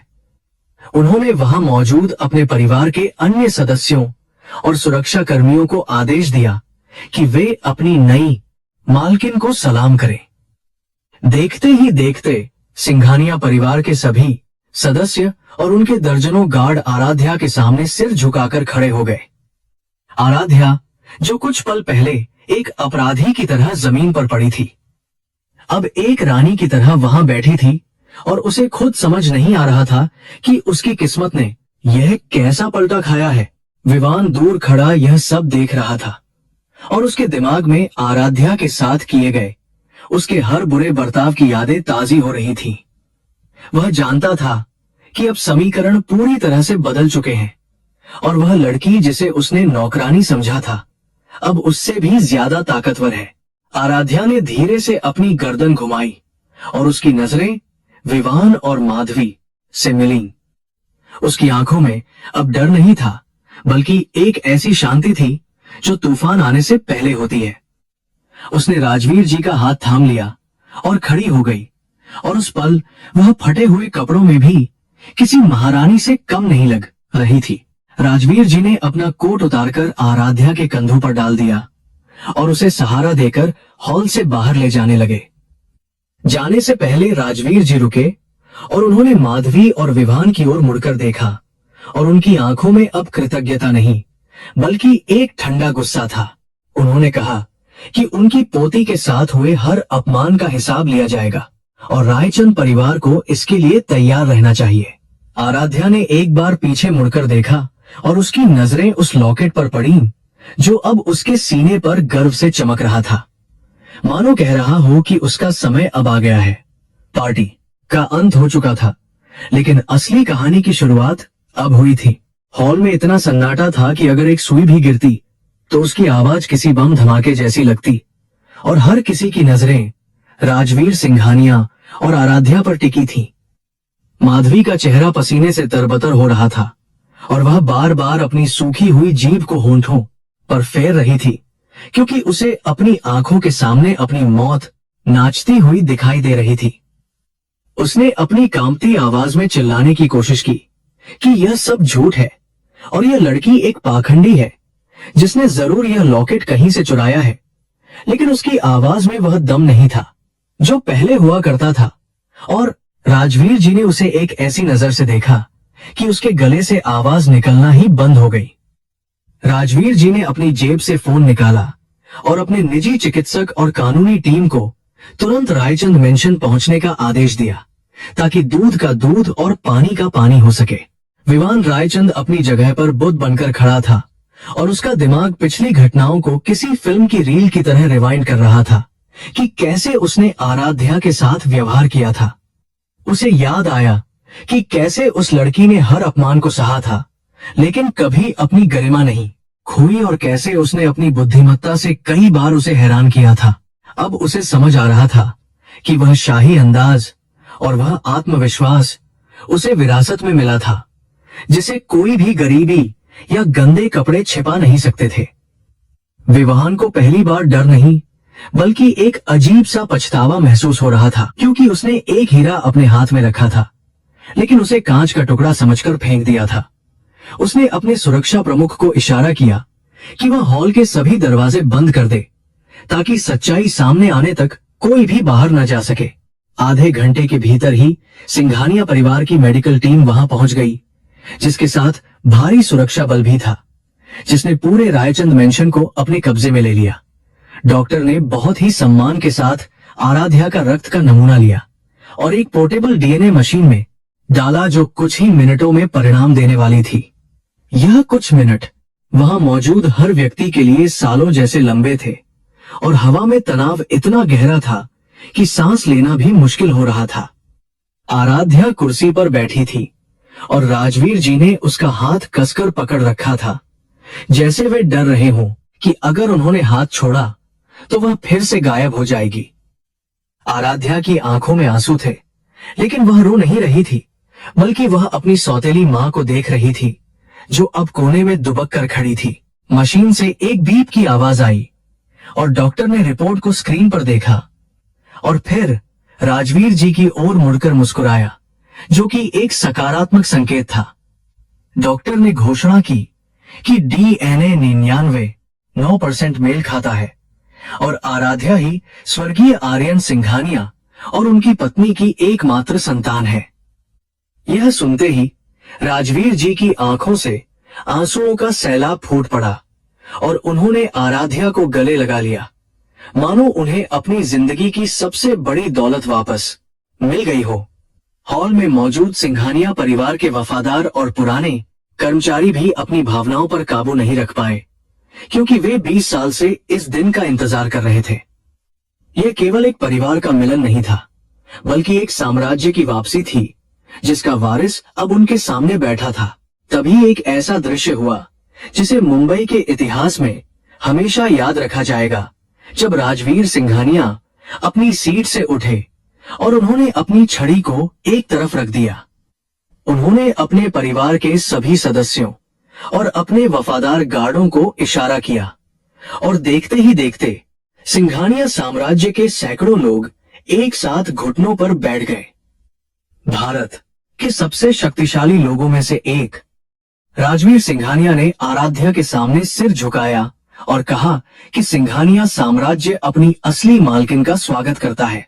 यह दृश्य देखकर माधवी की चीख निकल गई और वह बेहोश होकर गिर पड़ी, क्योंकि उसने कभी सपने में भी नहीं सोचा था कि जिस लड़की को उसने नौकरानी बनाया था, आज दुनिया उसके कदमों में होगी। विवान भी अपनी जगह से हिल नहीं पाया और वह बस उस शक्ति प्रदर्शन को देखता रहा जो उसकी कल्पना से परे था। आराध्या, जो कुछ समय पहले तक डरी हुई थी, अब खड़ी हो गई और उसके चेहरे पर एक अलग ही तेज आ गया था, जैसे कि लॉकेट की शक्ति उसके अंदर समा गई हो।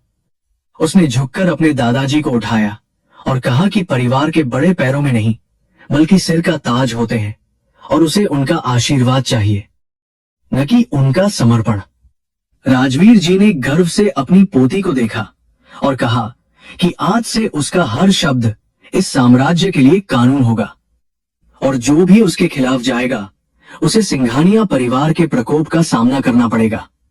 उन्होंने तुरंत अपनी टीम को आदेश दिया कि माधवी को गिरफ्तार कर लिया जाए और उसे पुलिस के हवाले कर दिया जाए, ताकि उस पर धोखाधड़ी और अपहरण का मुकदमा चलाया जा सके। माधवी को होश आ गया था और जब उसने पुलिस को अपनी ओर आते देखा तो वह गिड़गिड़ाने लगी और आराध्या के पैरों की ओर भागी। वह चिल्ला रही थी कि बेटी, मुझे माफ कर दो, मैंने तुम्हें पाला है, मैं तुम्हारी मां जैसी हूं। लेकिन आराध्या ने अपने पैर पीछे खींच लिए। आराध्या ने बहुत ही ठंडी और शांत आवाज में कहा कि मां शब्द बहुत पवित्र होता है और एक सौदागर कभी मां नहीं हो सकती जिसने अपनी ही बेटी को चंद सिक्कों के लिए बेच दिया हो। उसने पुलिस अधिकारियों से कहा कि वे उसे ले जाएं और सुनिश्चित करें कि उसे उसके किए की हर एक सजा मिले। माधवी को घसीटते हुए ले जाया गया और उसकी चीखें हॉल में गूंजती रहीं, जो लालच के अंत की कहानी सुना रही थी।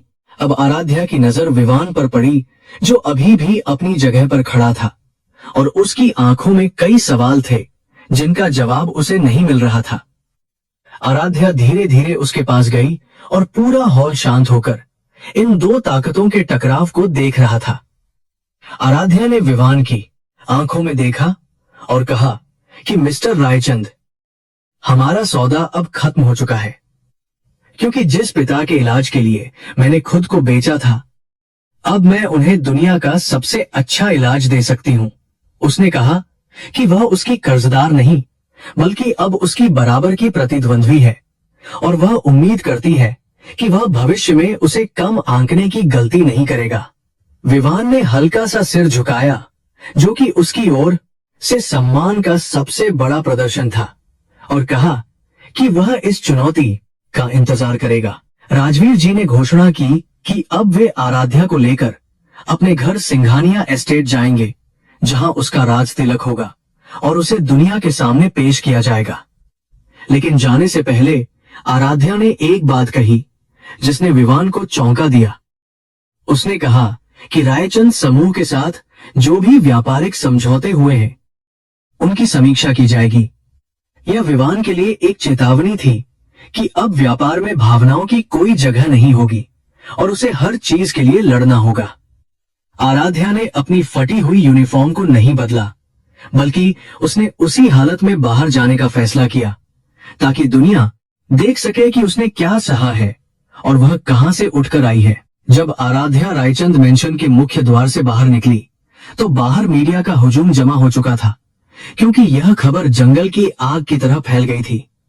कैमरों की फ्लैश लाइटें चमक रही थी और हर कोई उस लड़की की एक झलक पाना चाहता था जो रातों रात नौकरानी से अरबपति बन गई थी। सिंघानिया गार्डों ने उसे चारों तरफ से घेरा हुआ था और वे उसे बहुत ही सुरक्षा के साथ अपनी बुलेट प्रूफ लिमोजिन की ओर ले जा रहे थे। आराध्या ने भीड़ की ओर देखा और हाथ हिलाया। यह उसका पहला सार्वजनिक प्रदर्शन था और उसने इसे बहुत ही ग्रेस के साथ संभाला। गाड़ी में बैठते ही उसने एक लंबी सांस ली और अपनी पिछली जिंदगी को हमेशा के लिए अलविदा कह दिया। गाड़ी सिंघानिया एस्टेट की ओर बढ़ रही थी, जो शहर के दूसरे छोर पर स्थित एक विशाल किला था और जिसे भारत का सबसे सुरक्षित घर माना जाता था। रास्ते में राजवीर जी ने उसे बताया कि उसके माता पिता की मौत एक दुर्घटना नहीं थी, बल्कि एक साजिश थी और उन्हें संदेह है कि इसमें उनके प्रतिस्पर्धियों का हाथ था। उन्होंने आराध्या को चेतावनी दी कि यह दुनिया बाहर से जितनी चमकदार दिखती है, अंदर से उतनी ही काली और खतरनाक है, जहां हर कोई एक मुखौटा पहने हुए है। आराध्या ने अपने लॉकेट को मुट्ठी में भींचा और कसम खाई कि वह अपने माता पिता के हथियारों को ढूंढ निकालेगी, चाहे वे पाताल में ही क्यों न छिपे हों।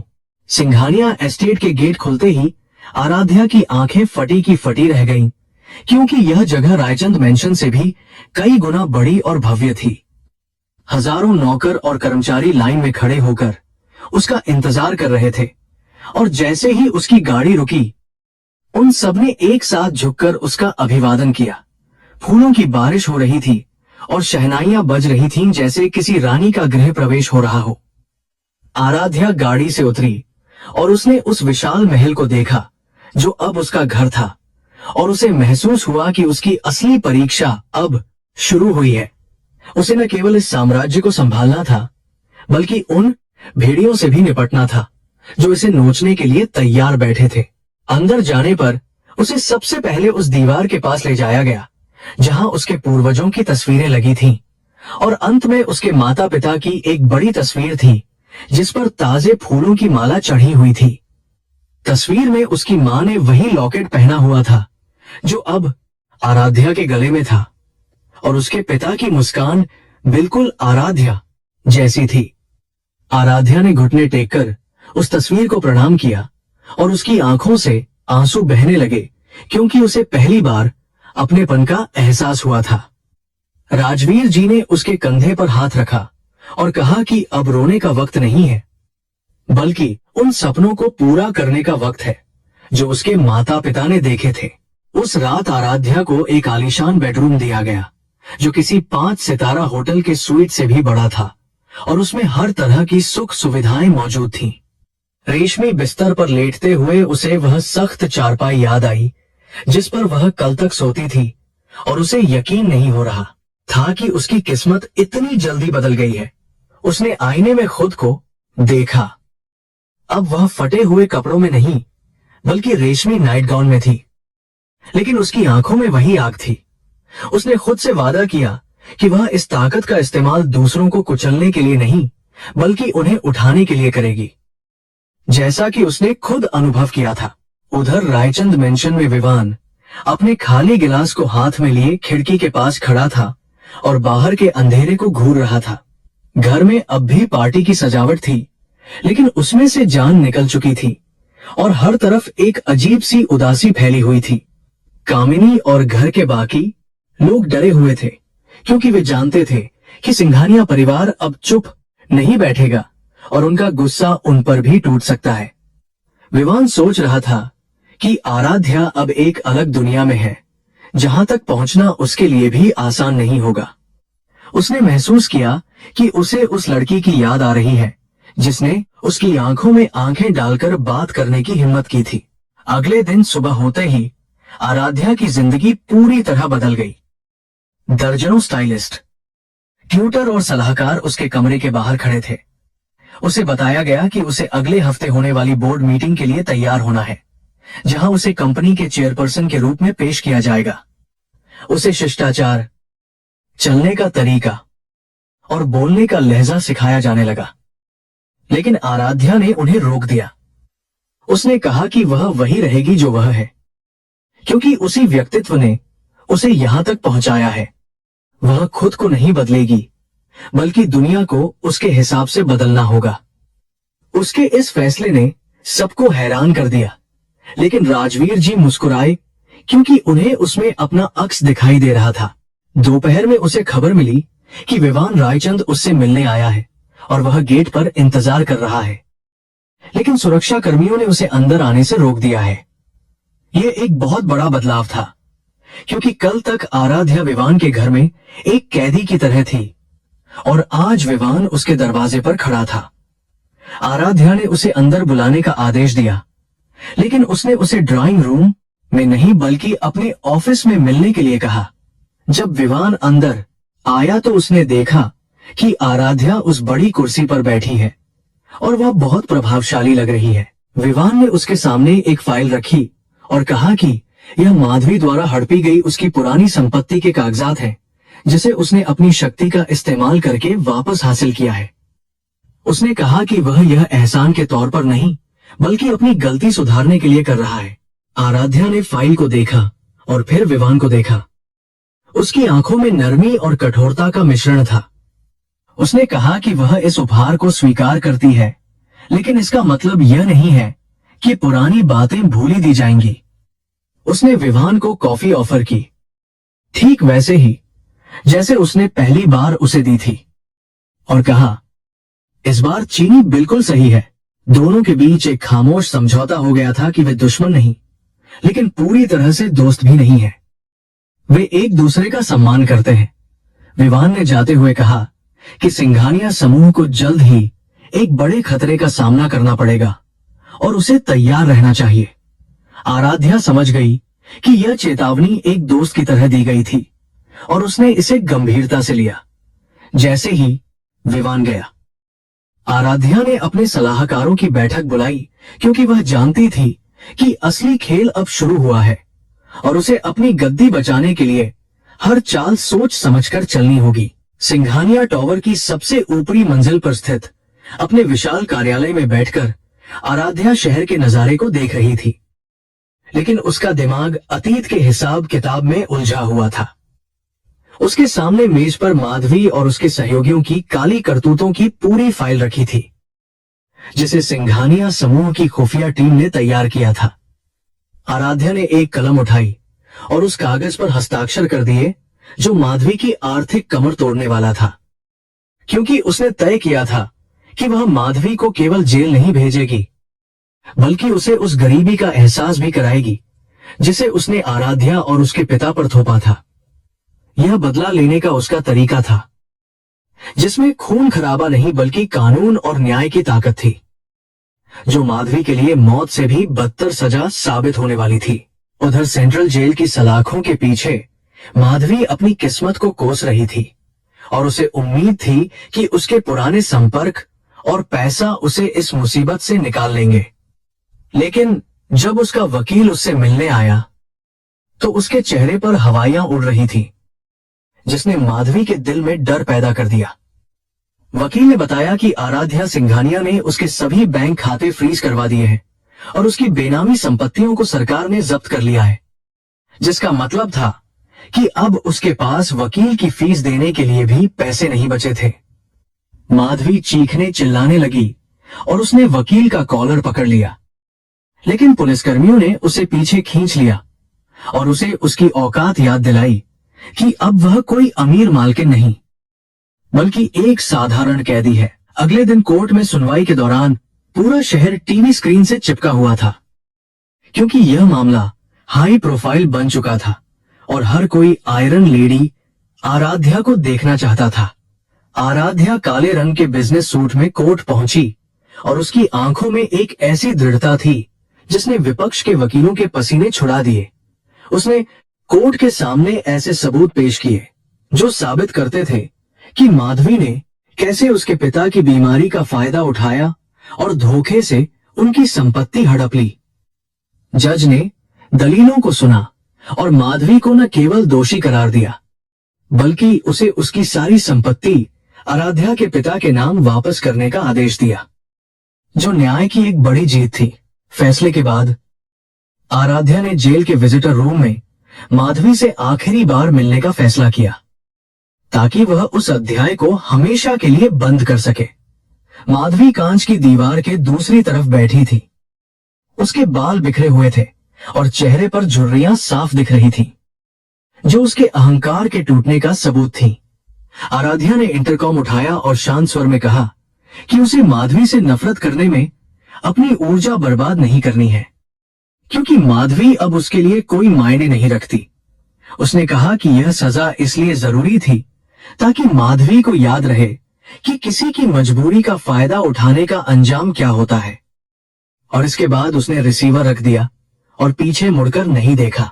इसके बाद आराध्या का ध्यान रायचंद समूह की ओर गया, क्योंकि माधवी के अपराधों में रायचंद परिवार के संसाधनों का भी दुरुपयोग किया गया था। भले ही विवान को इसकी पूरी जानकारी नहीं थी, आराध्या ने विवान को एक आधिकारिक नोटिस भेजा और उसे एक बिजनेस मीटिंग के लिए बुलाया, जिसमें दोनों कंपनियों के भविष्य पर चर्चा होनी थी। जब विवान सिंघानिया ऑफिस पहुंचा तो उसे वेटिंग रूम में इंतजार कराया गया, ठीक वैसे ही जैसे आराध्या को कभी रायचंद मेंशन में इंतजार करना पड़ता था। विवान ने इसे अपमान नहीं समझा, बल्कि उसने इसे अपनी गलतियों का प्रायश्चित माना और धैर्यपूर्वक अपनी बारी का इंतजार किया, जो उसके बदलते हुए स्वभाव का संकेत था। जब विवान कॉन्फ्रेंस रूम में दाखिल हुआ तो आराध्या बोर्ड ऑफ डायरेक्टर्स के साथ बैठी थी और माहौल बहुत ही औपचारिक और गंभीर था। आराध्या ने सीधे मुद्दे की बात करते हुए कहा कि रायचंद समूह की वजह से सिंघानिया परिवार की प्रतिष्ठा को जो नुकसान हुआ है, उसकी भरपाई करनी होगी। उसने एक प्रस्ताव रखा कि विवान को अपनी कंपनी के मुनाफे का एक बड़ा हिस्सा उन अनाथालयों और वृद्धाश्रमों को दान करना होगा जिन्हें सिंघानिया ट्रस्ट चलाता है। यह एक बड़ी रकम थी, लेकिन विवान ने एक पल भी नहीं सोचा और तुरंत उस प्रस्ताव को स्वीकार कर लिया, क्योंकि वह जानता था कि यह केवल पैसों का मामला नहीं, बल्कि विश्वास जीतने का मौका है। आराध्या विवान की त्वरित स्वीकृति से थोड़ी हैरान थी, लेकिन उसने अपने चेहरे पर भाव नहीं आने दिए और उसने अगली शर्त रखी जो और भी ज्यादा कठिन थी। उसने कहा कि रायचंद समूह को अपनी आंतरिक कार्य प्रणाली में बदलाव करना होगा और उन सभी भ्रष्ट कर्मचारियों को निकालना होगा जिन्होंने माधवी की मदद की थी। विवान ने आराध्या की आंखों में देखा और कहा कि वह सफाई अभियान पहले ही शुरू कर चुका है और कामिनी को घर और कंपनी दोनों से बाहर निकाल दिया गया है। उसने बताया कि कामिनी अब अपने कर्मों की सजा भुगत रही है और उसे शहर छोड़कर जाना पड़ा है, जिससे आराध्या को तसल्ली हुई कि विवान वास्तव में बदल रहा है। मीटिंग के बाद विवान ने आराध्या से एकांत में बात करने का अनुरोध किया, जिसे आराध्या ने स्वीकार कर लिया और बाकी लोग कमरे से बाहर चले गए। विवान ने बहुत ही संजीदगी से कहा कि उसे अपने पिछले व्यवहार पर बहुत शर्मिंदगी है और वह जानता है कि माफी मांगना काफी नहीं होगा। उसने कहा कि वह आराध्या को एक दोस्त या हमदर्द के रूप में नहीं, बल्कि एक योग्य प्रतिद्वंद्वी के रूप में देखता है, जिससे उसे बहुत कुछ सीखने को मिला है। आराध्या ने मुस्कुराते हुए कहा कि अतीत को बदला नहीं जा सकता, लेकिन भविष्य हमारे हाथों में है, और अगर वह अपनी ईमानदारी साबित करता रहा तो वे एक दिन अच्छे भागीदार बन सकते हैं।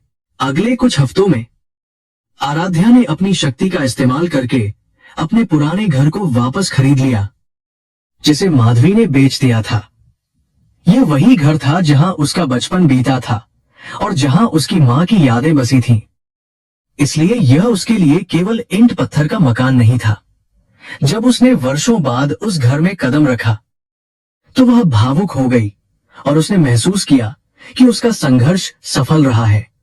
उसने तय किया कि वह इस घर का नवीनीकरण कराएगी और इसे अपने पिता के लिए तैयार करेगी, जो अब अस्पताल में तेजी से ठीक हो रहे थे और जल्द ही डिस्चार्ज होने वाले थे। अस्पताल में जब आराध्या के पिता ने पहली बार अपनी आंखें खोली और अपनी बेटी को इतने भव्य रूप में देखा, तो उन्हें अपनी आंखों पर विश्वास नहीं हुआ।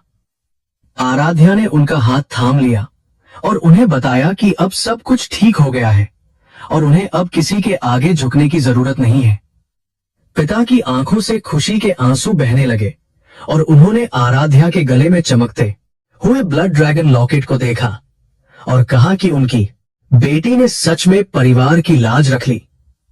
यह मिलन इतना भावुक था कि वहां मौजूद नर्सों की भी आंखें नम हो गईं, क्योंकि उन्होंने आराध्या को दिन रात अपने पिता की सेवा करते देखा था। व्यापारिक दुनिया में आराध्या और विवान के बीच एक नई तरह की साझेदारी शुरू हुई, जिसे मीडिया ने आग और बर्फ का नाम दिया। उन्होंने मिलकर प्रोजेक्ट फीनिक्स को फिर से लॉन्च किया, जो अब तक का सबसे महत्वाकांक्षी इंफ्रास्ट्रक्चर प्रोजेक्ट था और जिसने बाजार में तहलका मचा दिया। विवान ने आराध्या की रणनीतिक सोच और आराध्या ने विवान के अनुभव का सम्मान करना शुरू कर दिया, जिससे दोनों कंपनियों को भारी मुनाफा हुआ। वे अक्सर देर रात तक ऑफिस में काम करते और प्रोजेक्ट की बारीकियों पर चर्चा करते, जहां उनके बीच की पुरानी कड़वाहट धीरे धीरे सम्मान और शायद कुछ और में बदल रही थी।